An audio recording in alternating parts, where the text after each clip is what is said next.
இந்த வீடியோவில் நான் வந்து ஆயுள் விருத்தி ஆகிறதுக்கு சில வழிகள் சொல்கிறேன். அந்த வழிகளை பின்பற்றி வீட்டில் நோய்வாய்ப்பட்டு கிடக்கிறவங்கள முடிஞ்சால் காப்பாற்றுங்க. முதல் வந்து ஆயுளுக்கு காரணமான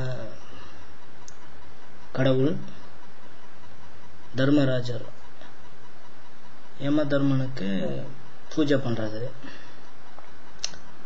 அதுக்கு அந்த பூஜைக்கு பேர் வந்து மிருத்யுகா ஜபம்னு பேர். குறைஞ்சது 7000-8000 ரூபா ஆகும் அது பண்ணணும்னா. அதை வீட்டில் வந்து பண்ணிங்கன்னா நோய்வாய்ப்பட்டு கிடக்கிறவங்களுக்கு கொஞ்சம் சுஸ்தமாகும். ஆனால் கடவுளுக்கு தெரியும் எல்லாராலையும் அவ்வளோ காசு செலவு பண்ண முடியாதுன்னு. அதனால் ஒரு மாற்று வழியும் இருக்கு. அதை இப்போ சொல்கிறேன். தமிழ்நாட்டில் திருக்கடையூர் அப்படின்ற ஒரு ஊர் இருக்கு. தஞ்சாவூர் தாண்டி இருக்கு. அந்த கோயிலில் வந்து மார்க்கண்டேயன் அப்படின்னு ஒரு பிள்ளை, அதான் எல்லாருக்கும் தெரிஞ்சிருக்கும் மார்க்கண்டேயன் கதை. அதை நான் இந்த வீடியோவில் சொல்லலை. அவனுக்கு 16 வயசு முடிஞ்ச உடனே யம தர்மராஜர் பாசக்கயிற்றோட வராரு அவனை பிடிச்சிட்டு போக. அப்போ அவன் திருக்கடையூர் கோயிலில் இருக்கிற சிவபெருமானை போய் கட்டி பிடிச்சிக்கிறான். பாசக்கயிற்றை வந்து கோயில்ன்றதுனால உள்ளே வர முடியாமல் வெளியிலேருந்து தர்மராஜர் வந்து கயிறை வீசுறாரு. அந்த கயிறு மார்க்கண்டேயன் மேலேயும் விழுந்திருக்கு, சிவபெருமான் மேலேயும் விழுந்துருச்சு.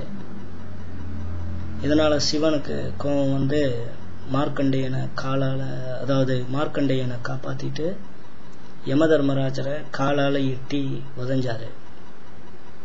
உதஞ்சிட்டு இந்த திருத்தலத்தில் வந்து வேண்டவங்களுக்கு கொஞ்ச நாள் வந்து அவங்க ஆயில நீட்டிக்குவை அப்படின்னு சொல்லிட்டாரு ரூல். ஸோ கஷ்டப்பட்டுக்கிட்டு இருக்கீங்கன்னா, நோய்வாய்ப்பட்டு இருக்கீங்கன்னா, மரண பயம் இருந்ததுன்னா திருக்கடையூர் கோயில் போங்க. அங்கே இருக்கிற சிவனுக்கு அம்பாளுக்கும் அர்ச்சனை பண்ணுங்க, அபிஷேகம் பண்ணுங்க, கஷ்டங்கள் குறையும். இந்த திருக்கடையூரில் இன்னொரு ஒரு அதிசயமும் நடந்தது. அபிராம பட்டர் அப்படின்ற ஒரு ஐயர் அந்த கோயிலில் இருந்தவர். அபிராமி மேலே பைத்தியமாக இருந்தவர். பைத்தியம்னா பக்தினால. அப்படி இருந்த காலத்தில் சதா சர்வகாலமும் அபிராமியே நினச்சிட்டு இருந்திருக்காரு. அப்போ ராஜா அங்கே கோயிலுக்கு வந்தது கவனிக்காமல் இவர் பாட்டில் சாமியை பற்றியே நினச்சிட்டு இருந்தார். அப்போ ராஜா வந்து இவரை பார்த்துட்டு,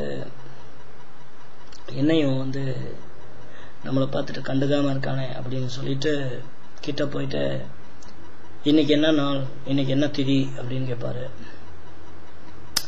அன்னைக்கு ஆக்சுவலாக அமாவாசை, இவர் வந்து பௌர்ணமி அப்படின்னு சொல்லிடுவார்.